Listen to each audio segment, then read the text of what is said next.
नमस्ते दोस्तों, मैं दीपक सेन जुगल सर ऑनलाइन प्लेटफॉर्म पर आपका हार्दिक स्वागत करता हूं। और यह वीडियो हम हमारे नए चैनल इंजीनियर्स बग के लिए, जो कि पर्टिकुलर डिप्लोमा और बीटेक स्टूडेंट के लिए, वापस सुनिए, डिप्लोमा और बीटेक स्टूडेंट के लिए बनाया गया है, जहां वो अपने जेई से रिलेटेड, जेईएन से रिलेटेड, एसएससी जेई को बेस मानते हुए जेईएन से रिलेटेड अपने सारे वीडियो, सारे सब्जेक्ट्स के लेक्चर वहां से देख सकते हैं और उनसे सीख सकते हैं। इसके पहले हम एसएससी जेई सिलेबस के लिए एक अलग वीडियो बना चुके हैं, जो इस वीडियो के जस्ट पहले आपके लिए अपलोड कर दिया जाएगा। आप उसको देखें और उससे रिलेटेड ही आपके सारे टॉपिक्स एसएससी जेई में पूछे जाते हैं और उन्हीं के आधार पर अपन अपनी प्लेलिस्ट में हर एक सब्जेक्ट के सेपरेट वीडियो आपके सामने लाएंगे। तो यहाँ मैं एक छोटा सा टॉपिक और एक बिल्कुल छोटा सा कंसेप्ट आपके सामने डिस्कस कर रहा हूँ, जिससे बहुत ज़्यादा प्रश्न पूछे जाते हैं और न्यूमेरिकली वो बहुत महत्वपूर्ण है। तो बिल्कुल शॉर्ट ट्रिक से और बिल्कुल शॉर्ट मेथड से अपन उनको सोल्व कर सकते हैं। जैसे आपने रेजिस्टेंस सुना होगा, प्रतिरोध, जो धारा के प्रवाह में बाधा उत्पन्न करे, जो धारा के प्रवाह में बाधा उत्पन्न करे, जो करंट फ्लो का क्या करे, अपोज करे। तो उससे रिलेटेड एक छोटा सा टॉपिक है कि यदि किसी कंडक्टिंग वायर को खींचा जाए, तो यहां में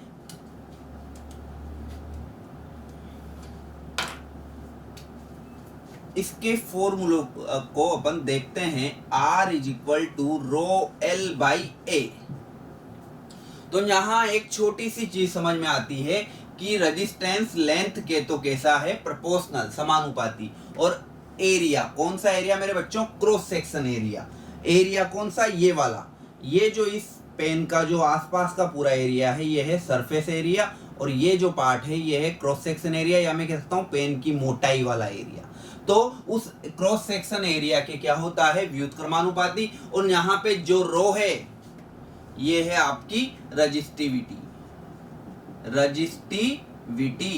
या स्पेसिफिक रेजिस्टेंस, जिसका यूनिट होता है ओम मीटर।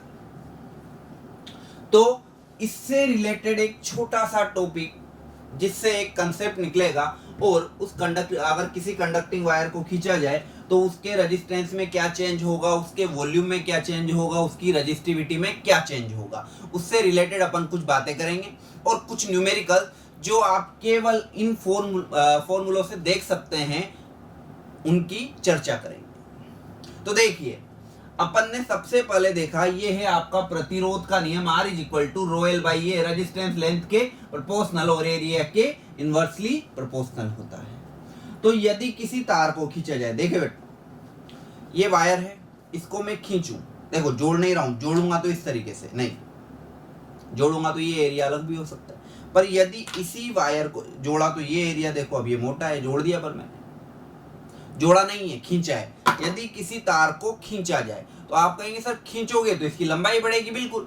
और आइडियली कंडीशन में जितनी लंबाई बढ़ेगी, एरिया उतना ही क्या होगा, कम होगा। तो इस तरीके से समझें कि एक पानी की बोतल है, उसको आपने खींच दिया, 1 लीटर की बोतल थी, क्या अब उसमें 2 लीटर पानी आएगा? क्या आप कहेंगे सर कैसे आएगा, वॉल्यूम तो उसका क्या रहेगा, सेम। तो पहला महत्वपूर्ण चीज क्या है कि यदि किसी तार को खींचा जाए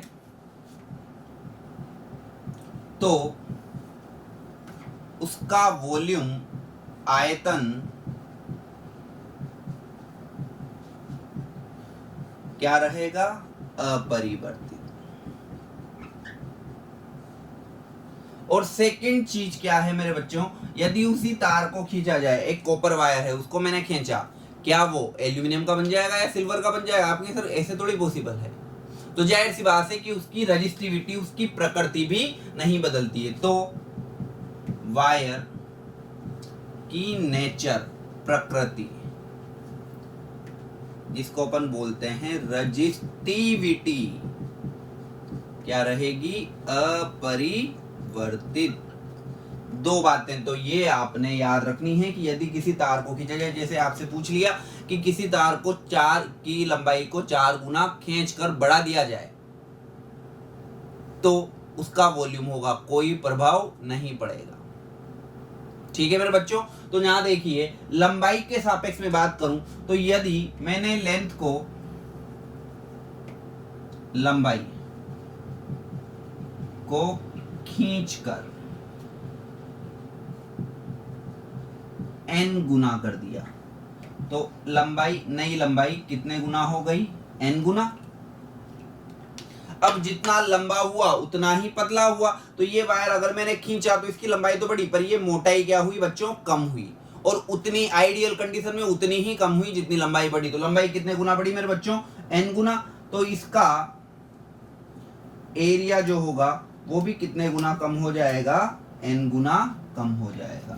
तो एरिया n गुना क्या होगा, कम। तो वॉल्यूम, अब वॉल्यूम को समझिए आप, ये वायर है, ये इसका क्रॉस सेक्शन एरिया कैसा दिख रहा है, सर्कल। तो सर्कल का एरिया क्या होता है, पाई आर स्क्वायर। और ये इसकी लेंथ, ये क्या है, l। तो वॉल्यूम V बराबर pi R square into L. Pi R square क्या है मेरे बच्चों, एरिया। तो वॉल्यूम क्या हुआ, आयतन क्या हुआ, A इंटू एल। तो क्या वॉल्यूम चेंज होगा, मैंने तो लिखा है कि वॉल्यूम तो चेंज नहीं होगा, देखते हैं। तो V डैश क्या होगा, A dash into L dash. तो A क्या है मेरे बच्चों, A by N, L N, N से एन खत्म, वॉल्यूम तो वही रहा। तो वॉल्यूम कैसा है मेरे बच्चों, अपरिवर्तित। तो यहां पर नया प्रतिरोध क्या चेंज होगा, देखते हैं। रजिस्टिविटी, चांदी का तार चांदी का, सोने का तार सोने का, तो रो तो वही रहा। एल कितना हो रहा है मेरे बच्चों, एन टाइम।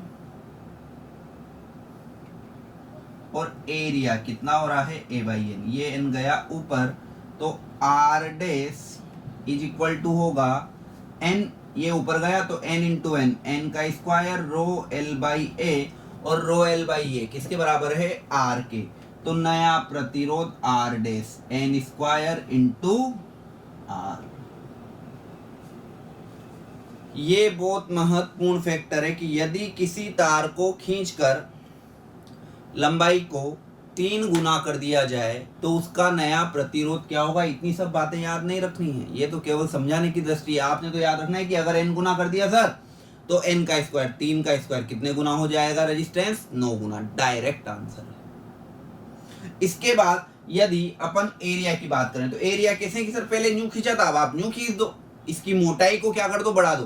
तो एरिया कितने टाइम कर दिया मैंने, n टाइम। तो जितना एरिया बढ़ा लेंथ उतनी ही क्या हुई, घटी। तो नया रेजिस्टेंस आर डैश, वॉल्यूम अभी भी अपरिवर्तित है, दोनों को मल्टीप्लाई करो, एन से एन कट रहा है। तो R dash rho L by N और एन इंटू ए, ये एन नीचे आया तो एन इंटू एन, एन का स्क्वायर। तो आर डैश आपने लिखा, यहाँ आपको स्पष्ट नहीं दिख रहा होगा, तो ये होगा मेरे बच्चों आर डैश बराबर एन स्क्वायर इंटू आर, इस वाले का। यहां पर आर डैश देखा तो n इंटू एन, तो 1 upon N square rho L by A. तो आर डैश बराबर आर बट्टे एन का स्क्वायर। अगला लिया रेडियस, ये देखिए ये रही रेडियस। यदि मैं खींचकर रेडियस को बढ़ाऊं तो क्या एरिया चेंज होगा, बिल्कुल होगा। और अगर एरिया चेंज हुआ तो मैंने बोला एरिया जितना बढ़ा लेंथ उतनी घटी, या एरिया जितना घटा लेंथ उतनी बढ़ी। कब, जब तार को क्या किया जाए, खींचा जाए। तो खींचकर अगर रेडियस बढ़ाएं तो रेडियस को मैंने एन टाइम कर दिया मेरे बच्चों। तो एरिया, एरिया क्या है, पाई आर का स्क्वायर, तो एन आर का स्क्वायर। तो एरिया क्या होगा मेरे बच्चों, एन स्क्वायर पाई आर का स्क्वायर। तो एरिया कितने टाइम हो गया, एन स्क्वायर टाइम। तो एरिया, यहां पर एरिया एन टाइम था तो लेंथ एन टाइम घटी थी। यहां पर एरिया एन स्क्वायर टाइम है तो लेंथ कितने टाइम, ये मल्टीप्लाई में है तो लेंथ कितने टाइम घटेगी मेरे बच्चों, एन स्क्वायर टाइम। तो नया resistance R dash rho L dash by A, rho L की जगह एल बाई एन का स्क्वायर और ए की जगह एन स्क्वायर ए। तो एन स्क्वायर एन की पावर 4, तो आपका होगा आर बटे एन की पावर 4। तो ये जो 3 फॉर्मूले हैं मेरे बच्चों, ये बहुत महत्वपूर्ण हैं और इनसे ही डायरेक्ट प्रश्न आपके आते हैं। तो देखिए एक बार कि लंबाई को n टाइम किया, एरिया n टाइम कम हुआ, वॉल्यूम अपरिवर्तित रहा और r अपन ने कैलकुलेट किया। कैलकुलेशन मैंने इसलिए बताई, थोड़ा सा समझ में आना चाहिए कि इस तरीके से आपका रेजिस्टेंस मिला है। तो आपने क्या इतनी कैलकुलेशन याद रखनी है? नहीं, आपने केवल इनके रिजल्ट याद रखने हैं। तो रिजल्ट की बात अपन करें तो 3 चीजें महत्वपूर्ण हैं।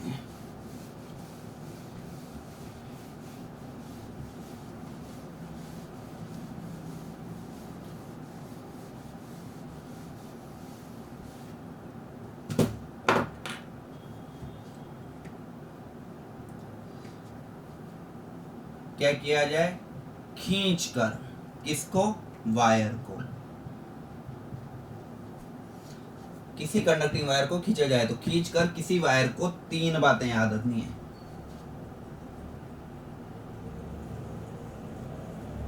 किसी कंडक्टिंग वायर को खींचा जाए तो 3 बातें याद रखनी है केवल। किसके सापेक्ष? अगर लंबाई के सापेक्ष खींचा जाए, लेंथ के रेस्पेक्ट में खींचा जाए तो नया रेजिस्टेंस होगा n स्क्वायर इंटू आर। अगर एरिया के रेस्पेक्ट में खींचा जाए तो नया रेजिस्टेंस होगा r बटे n स्क्वायर। और अगर रेडियस के रेस्पेक्ट में खींचा जाए, किसके रेस्पेक्ट में? रेडियस के सापेक्ष खींचा जाए तो एरिया तो n स्क्वायर टाइम होगा और जो रेजिस्टेंस होगा वो आपका n की पावर 4 टाइम डिवाइड में होगा या 1/n की पावर 4 टाइम होगा। तो बस बच्चों केवल इनसे ही बात करनी है। जैसे एक क्वेश्चन मैंने लिया और इनको डायरेक्ट अप्लाई करो, आप कुछ नहीं देखना। यदि किसी वायर को खींचकर लंबाई को 4 गुना कर दिया जाए तो प्रतिरोध होगा, जबकि प्रारंभ में वायर का प्रतिरोध 3 ओम है। अब कुछ नहीं करना, कुछ नहीं कि सर एन टाइम लंबाई बढ़ाएं, कुछ नहीं करना। आपने तो केवल ये याद रखना है, 2 बातें याद रखनी है पॉइंट। एक तो क्या करके? खींच कर। किसको? लंबाई को। अब जाएं, पुराना प्रतिरोध कितना दिया हुआ है? 3 ओम। लंबाई के सापेक्ष अगर अपन ने खींचा है तो आर डैश क्या है मेरे बच्चों? n square into R. n का मान कितना है? आप कहेंगे सर n का मान तो 4 है, तो कुछ करना ही नहीं है। आर डैश क्या होगा? n square into R. तो 3 का स्क्वायर इंटू 4 तो 9 इंटू 4, डायरेक्ट आंसर कितना हुआ? 36 ओम। डायरेक्ट आंसर कितना हुआ?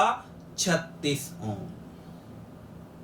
इतना भी नहीं करना था, ये तो मुझे आपको सॉल्यूशन बताना था, इसलिए डायरेक्ट आप देखो। अच्छा, लंबाई के सापेक्ष खींचा है, n टाइम तो n स्क्वायर किया और आंसर आ गया। जेई में, एसएससी जेई में इनको करने का यही तरीका है मेरे बच्चों। इतना ज्यादा थोड़ी सोल्व करना है वहां तो 2 कीवर्ड्स चाहिए अपन को। लंबाई को खींचकर, लंबाई को खींचकर। आप फॉर्मूला याद है? पुट किया, खत्म।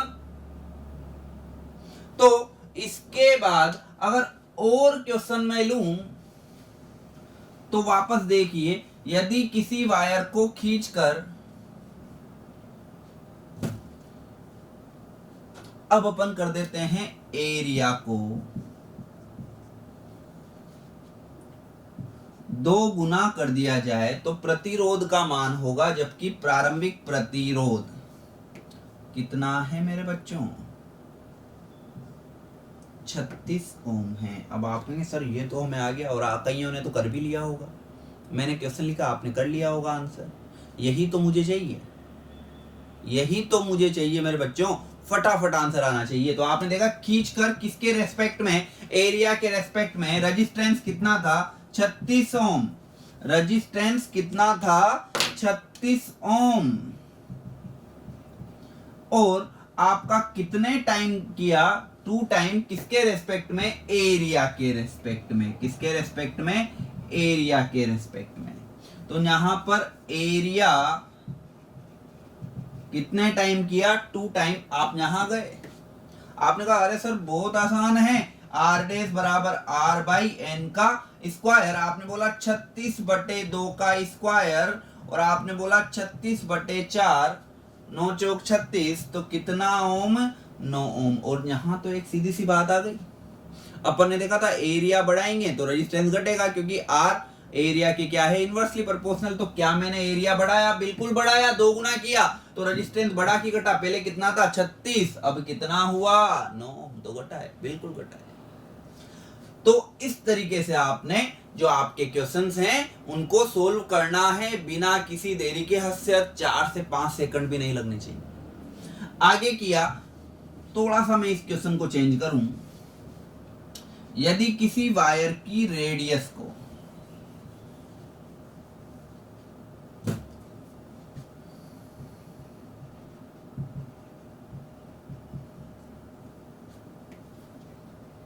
खींचकर 2 गुना कर दिया जाए, 2 गुना कर दिया जाए, तो उस वायर का प्रतिरोध होगा, जबकि प्रारंभिक प्रतिरोध कितना हो, आपका प्रारंभिक प्रतिरोध मैंने ले लिया कितना ओम हो, 32 ओम। साथ ही अपन इसमें देखते हैं क्या एरिया चेंज होगा, ये भी देख लेते हैं। सर देखते हैं कि मैं रेडियस को अगर बढ़ाता हूं तो रेडियस को मैंने कितना टाइम कर दिया मेरे बच्चों, 2 टाइम। तो यहां देखा कि सर एरिया बिल्कुल चेंज होता है। तो एरिया ए डैश कितने टाइम किया, n इज इक्वल टू कितना है मेरे बच्चों, 2। तो एरिया कितना हुआ, 2 n स्क्वायर इंटू ए, तो 2 का स्क्वायर इंटू ए, तो 4 इंटू ए। एरिया कितना गुना हुआ, 4 गुना। और अगर अपन रेजिस्टेंस की बात करें तो रेजिस्टेंस आर डैश आर बटे एन की पावर 4। तो आर कितना है, 32, 2 की पावर 4, तो 2 की पावर 4 कितना हुआ, 16। तो 32/16 कितना ओम हो गया, 2 ओम। क्या मेरे बच्चों टाइम लगा, क्या टाइम लगा, नहीं, सोल्व हो गया। सिंपल सा कंसेप्ट है, पर याद रखना है जब वायर को खींचा जाए, मतलब वायर वही हो। और एक एसएससी जेईई में आया हुआ बहुत प्यारा प्रश्न आपको बताता हूँ, आप खुद कहेंगे सर बहुत बढ़िया है सर।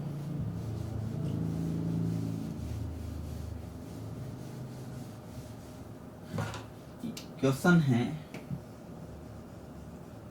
यदि किसी वायर की लंबाई को खींचकर दुगना कर दिया जाए तो वायर की प्रतिरोधकता, जिसको अपन बोलते हैं रेजिस्टिविटी,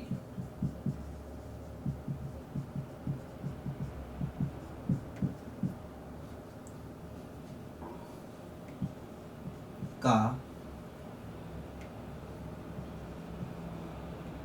अनुपात होगा। ए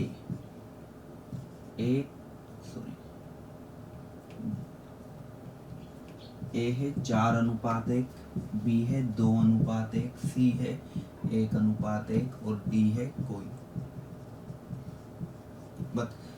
बताएं। देखिए कि सब बिल्कुल सीधा सा है सर। आपने बोला लंबाई को और खींचकर देखा, लंबाई को खींचकर रेजिस्टेंस कितना टाइम हुआ, n स्क्वायर टाइम। तो यहाँ n का वैल्यू सर आपने दिया हुआ है सर 2, तो n का स्क्वायर ही तो करना है, बिल्कुल सही है।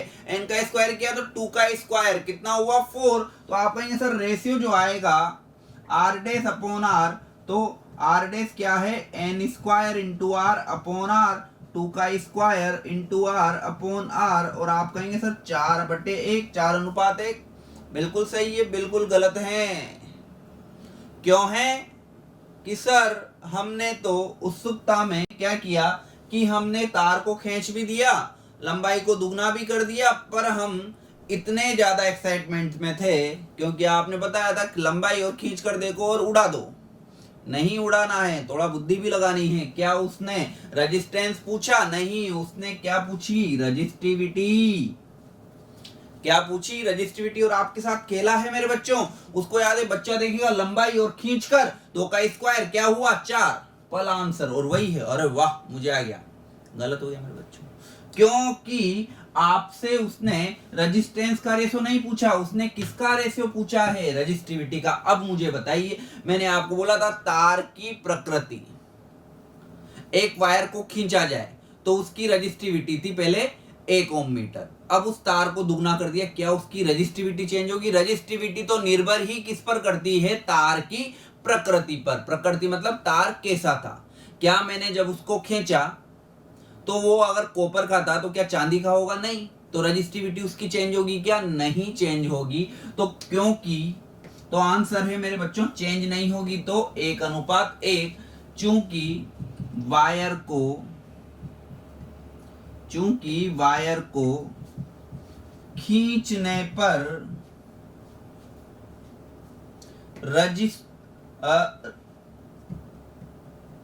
वायर की नेचर चेंज नहीं होती, इसलिए रजिस्टिविटी कैसी रहेगी? अपरिवर्तित। तो रजिस्टिविटी अपरिवर्तित है, मतलब पहले जो थी वही अभी है। अगर पहले 4 ओम मीटर है तो अभी भी 4 है, पहले 2 है तो अभी भी 2 है, तो 2/2। ρ1 अपॉन ρ2 1:1, या ρ1 अनुपात ρ2 1:1, 1:1। तो मेरे बच्चों ये छोटा सा कंसेप्ट अपन ने आज देखा था, रेजिस्टेंस से रिलेटेड। समझ में आया है तो केवल और केवल आपने इतना सा काम करना है मेरे बच्चों, क्योंकि इसके जो स्टार्टिंग के वीडियो हैं, बेसिक कंसेप्ट है, सब कुछ हमने इंजीनियर्स बग पर अपलोड करना स्टार्ट कर दिए हैं। और आप जब इस वीडियो को देखेंगे तो अराउंड 4 से 5 वीडियो आपको मिल जाएंगे, और इसके पहले का कहां से स्टार्ट है वो सब कुछ आपको इंजीनियर्स बग पे मिलेगा। और एक एक चीज इसके जस्ट जब ये वीडियो अपलोड होगा, इसके पहले हमने एसएससी जेईई का सिलेबस का अपलोड किया है, तो उसको आप देखें, उसी अकॉर्डिंग ये सीक्वेंस में चलता आया है। यह तो केवल एक झलक है जो मैंने आपको आज बताया है, पिक्चर अभी बाकी है मेरे दोस्त। और पिक्चर कहां रिलीज होगी? इंजीनियर्स बग चैनल पर। पिक्चर कहां रिलीज होगी? इंजीनियर्स बग चैनल पर। इसलिए आप टिकट खरीदें, किसका? इंजीनियर्स बग का। टिकट खरीदने का अर्थ केवल इतना सा है कि आप लाइक करें, सब्सक्राइब करें, कमेंट करें। समझ में आया है तो मेरे चैनल को फॉलो करें। और यह भी एक जुगल सर ऑनलाइन क्लासेज का ही एक सब चैनल है, जो केवल और केवल इंजीनियरिंग और डिप्लोमा स्टूडेंट के लिए बनाया गया है, ताकि आपको अपने पूरा कोर्स वाइज पूरा सब्जेक्ट, पूरे जो भी वीडियो हैं, पूरे सब्जेक्ट, पूरे टॉपिक के वीडियो आपको इस चैनल पे एक तरीके से मिल जाए, और आप उनको बिल्कुल सिस्टमेटिक तरीके से देख पाए। तो उसी के लिए ये मैंने एक छोटा सा कंसेप्ट बताया है। ऐसे ही धुआंधार, ऐसे ही बहुत अच्छे कंसेप्ट के लिए आप हमें सब्सक्राइब कीजिए। किस पर? इंजीनियर्स बग चैनल पर। किस पर? इंजीनियर्स बग चैनल पर। धन्यवाद। जय हिंद, जय भारत।